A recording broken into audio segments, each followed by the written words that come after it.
Okay, first problem. When you are doing this test, the first question you ask yourself when you see an integral is, one, can I just take the antiderivative? Is there an antiderivative for the natural log? No. 1 over x is the derivative, not the antiderivative. Okay, you cannot, quiet. This is why I told you in semester 1, you absolutely had to have your rules for derivatives nailed. Because if you have them there, this is easy. You know the derivative of the natural log, you don't have an antiderivative for it. There was nothing we took the derivative of that gave us the natural log. Nothing. None of our answers, except ones like chain rule problems and stuff, had natural log as part of the answer. There was no single thing. So there's no antiderivative. So then I want to do a u substitution. Can I do a u substitution? Well, if I let u equal x, well, that's pointless. Okay. So I would have to let u equal the natural log of x. The derivative of it. So if I let u equal the natural log of x, then du would be 1 over x dx. Do I have a 1 over x to go with the dx? I do not. So a u substitution isn't going to work. You start with an antiderivative. Does that work? No. That doesn't work. You try a u substitution. That doesn't work. Then what do you have to do? Well, yeah, if you really want to fail a test, go right ahead. Yeah, you got to use UV substitutions. What's your U? What's your DV? Okay, rules for deciding your V and your U and your V. Your U. Lipid, do I have a logarithm? Yes. Yes, so U is the natural log of X. And what did I say when we were doing integration by parts? Everything has to be either u or dv. If u is the natural log of x, dv is dx. If u is the natural log of x, du equals 1 over x dx. If dv equals dx, then v equals x. The antiderivative of dx is x. Now you use integration by parts, and you do have to have the formula memorized. The integral is equal to uv x ln of x times x ln of x minus the integral of v du x times 1 over x dx. What is x times 1 over x? 1. So this means I have the integral of x ln of x. Sorry, I have x ln of x minus the integral of dx. What is the antiderivative of dx? X. X ln of x minus x plus c. Don't forget that plus c. Ooh, I had a student last year who got plus C on this test on almost every single one of them. Oh, no.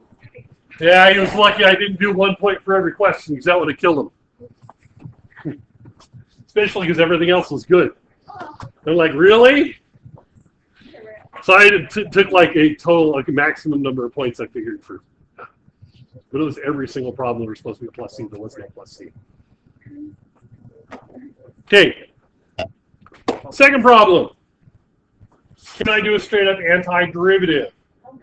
No, you can't because I've got a fraction in there. It's a goofy one. So this one would be a good U sub. What should U be? X squared minus 5. The denominator, excelente. So du equals 2x dx. Now, if I let u be this, that takes care of that. I don't have a 2x dx. But I do have a 3x dx. I don't have 3. But I can take that, divide both sides by 2, so I get 1/2 du is equal to x dx. Now I have straight replacements. So I get the integral of 3 over u times 1/2 dx. Substituting in for the x dx, substituting in for the x squared minus 5, and the 3 that didn't have anything else to go with it. Remember with the u sub, not everything needs to be replaced, like the uv subs. Not everything, but all the variables need to be replaced. If I take x out of it, replace it with u, there cannot be any x's at all left behind. Numbers, constants are fine, but no more other variables. They need to be replaced. So this should actually be du, right? Okay. Now, to make it easier to take the antiderivative, take the 3 and the 1/2 and pull them out front. 3/2 integral of 1 over u du. Any constants you can pull out before you take the antiderivatives. Antiderivative, 3 over 2, natural log of the absolute value of u plus c equals 3/2 natural log of the absolute value of x squared minus 5 plus c. Because we're not actually evaluating it numerically, we have to put it back to the original one. So we'll have to, if we're evaluating it numerically, you could change the balance and use it in terms of u instead of x, or put it back in and use the original bounds. That would be fine. I do believe most of the ones on the test, I'm not guaranteeing all of them, but I do believe that most of them I removed the bounds in order to just worry about, can you integrate properly, rather than put all the numbers in there. There might be 1 or 2 that still have numerical values to evaluate, but most of them do not.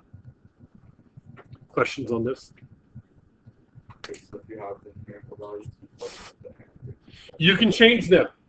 So if you have like 0 to, or you know, like from 3 to 5, okay, then what I do is, okay, when x is 3, what's u? So I put in 3, figure out what u is going to be. Put in 5, figure out what u is going to be, and those are my new bounds. Or I get to here and plug in my original bounds and evaluate it. what's better? Anything? Depends on how complicated it is. Either way, you're going to have to do the same evaluation. I like to actually change them. That's what I like to do. But either way, you're going to end up doing the same amount of work in the end. Doesn't matter whether you do them first or last. I like to do them first just to get them out of the way. This one, there are actually 2 methods for solving this problem. One of them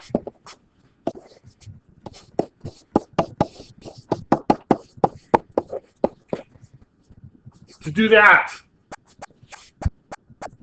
And then do a straight up antiderivative.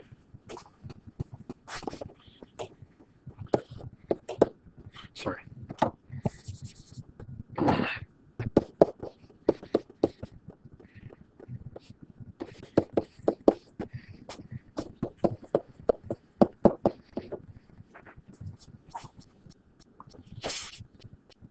Boil it out, do that.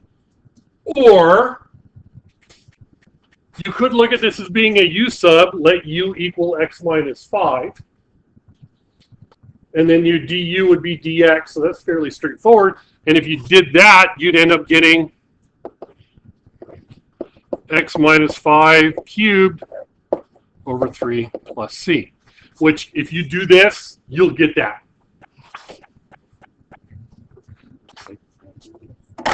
So we do the second one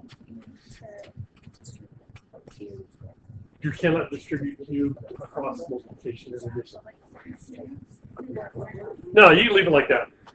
Either one of those answers would be accepted. Please, please, please, please, please, do not expand x minus 5 cubed. Do not do that. It would be very prone to mistakes. Do not try to take this answer and make it look like that one or vice versa. If you do this, leave it. If you do it this way, leave it. Not just for me, but for AP, because this is a great answer, but if you try to expand it out, make it look nice and, you know, without all that stuff in it, make it all one polynomial kind of thing, you may lose points because you took a good answer it's screwed up somewhere. About the key set, is that the same as doing like the n+1 rule? Yeah, same one. All right. I did 2 ODEs for a very good reason. One of them is fairly simple. This was like the first one, like the one you had on your quiz, almost identical. If I don't have anything multiplied, if it's only addition and subtraction, if I don't have a y in here at all, I have no y in here at all, the only separation of variables is to have dy on one side, 5x minus 2 dx on the other side. You don't have any y's, so don't move anything over to the other side. No y's involved, don't move anything. Just leave it alone, straight up, and then integrate both sides. Y equals 5 halves x squared minus 2x plus c.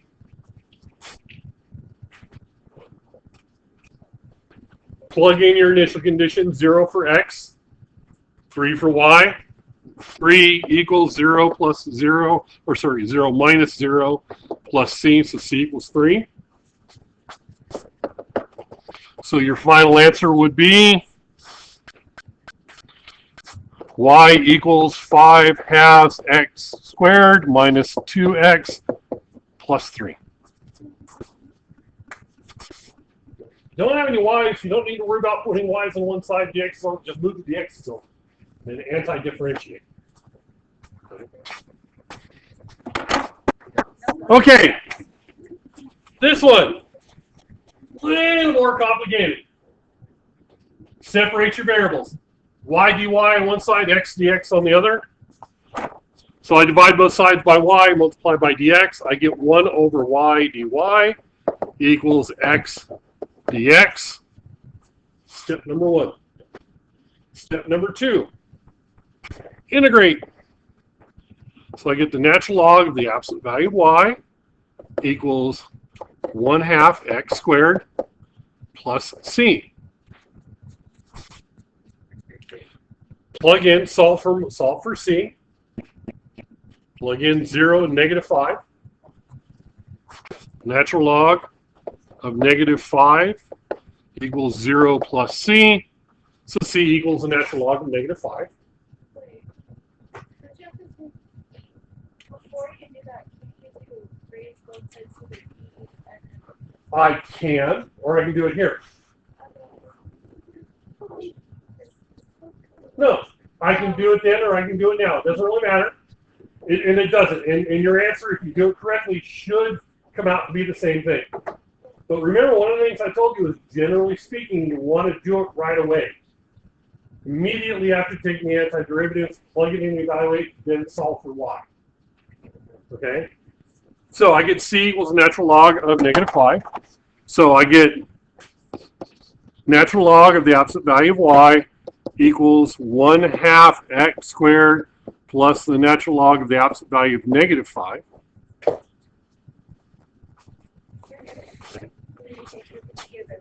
E of both sides.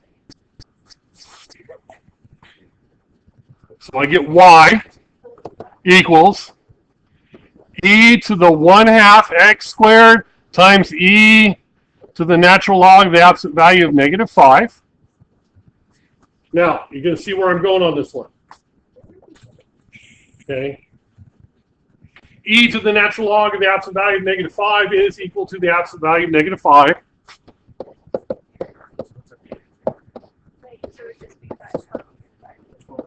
Okay, now, here's where you have to understand your original condition. If I plug in 0 for x, do I get negative 5 for y? No, I have absolute value of negative 5.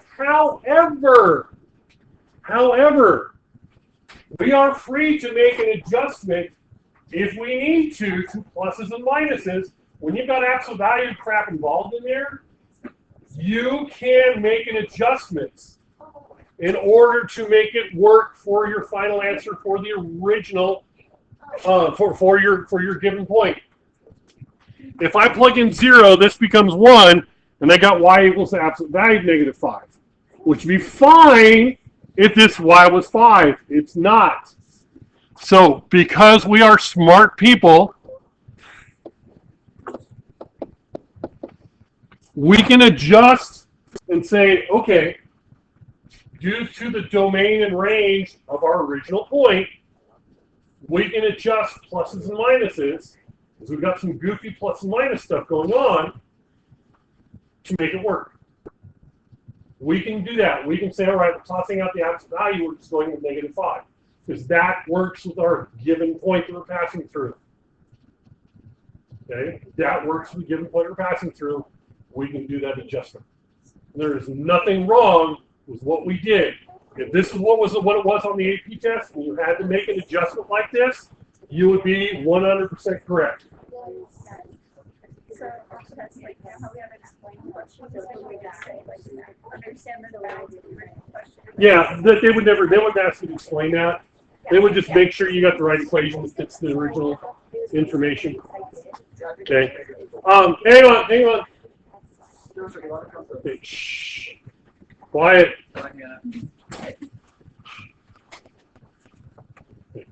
I want to be clear on your test.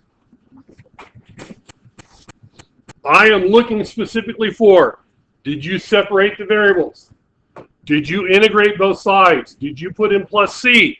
Did you plug in the 2 points to solve for C? Did you get the correct Y? This will be graded. If you screw this up, okay, you screwed that up, I'm stopping. Okay. Now, if this was an AP question, it'd be worth 5. I think this is like worth 6 or 7 points. I give you a couple of points for trying, which they would never do. It is very specific. Same thing on this one. I'm looking for very specifically separate it, integrate, plug in C, give me the answer. This one I'm looking for, okay, the antiderivative and plus C. This one, did you pick the right U? Did you do the U sub correctly? Did you substitute it incorrectly? Did you anti-differentiate? Did you give me back the original problem? This one, I'm looking, or not this one, sorry, wrong way. This one, I'm looking for U and dV. Did you pick the right U? Did you pick the right dV? Did you do this part correct? Because this is like 4 points here, and another 4 or 5 here. Okay, this is a big question, because there's a lot of stuff going on. The more stuff going on, the more points it's worth. But you can get partial credit. Pick your U, pick your dV. Do that part correctly. Even if you screw up somewhere in here, at least you've got a good chunk of the points. Okay? So I'm letting you know how it's going to look.